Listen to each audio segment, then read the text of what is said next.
بسم الله الرحمن الرحيم عم يتساءلون عن النبأ العظيم الذي هم فيه مختلفون كلا سيعلمون ثم كلا سيعلمون ألم نجعل الأرض مهادا والجبال أوتادا وخلقناكم أزواجا وجعلنا نومكم سباتا وجعلنا الليل لباسا وجعلنا النهار معاشا وبنينا فوقكم سبعا شدادا وجعلنا سراجا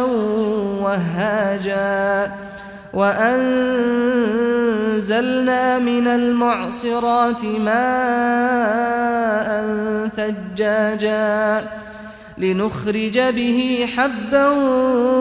ونباتا وجنات ألفافا إن يوم الفصل كان ميقاتا يوم ينفخ في الصور فتأتون أفواجا وفتحت السماء فكانت أبوابا وسيرت الجبال فكانت سرابا إن جهنم كانت مرصادا للطاغين مآبا لابثين فيها أحقابا لا يذوقون فيها بردا ولا شرابا إلا حميما وغساقا جزاء وفاقا إنهم كانوا لا يرجون حسابا وكذبوا بآياتنا كذابا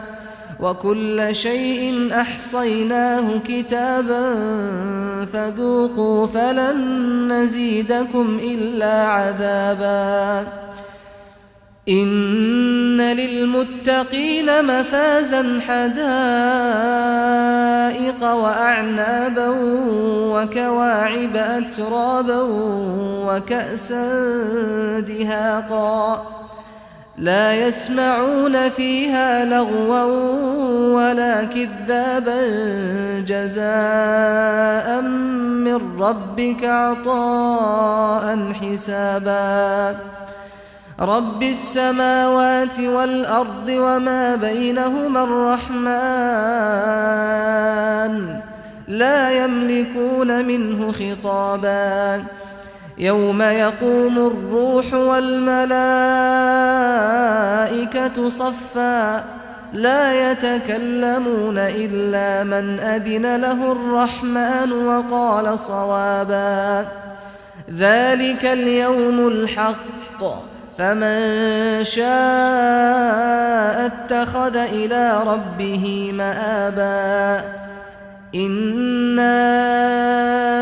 أنذرناكم عذابا قريبا يوم ينظر المرء ما قدمت يداه ويقول الكافر يا ليتني كنت ترابا.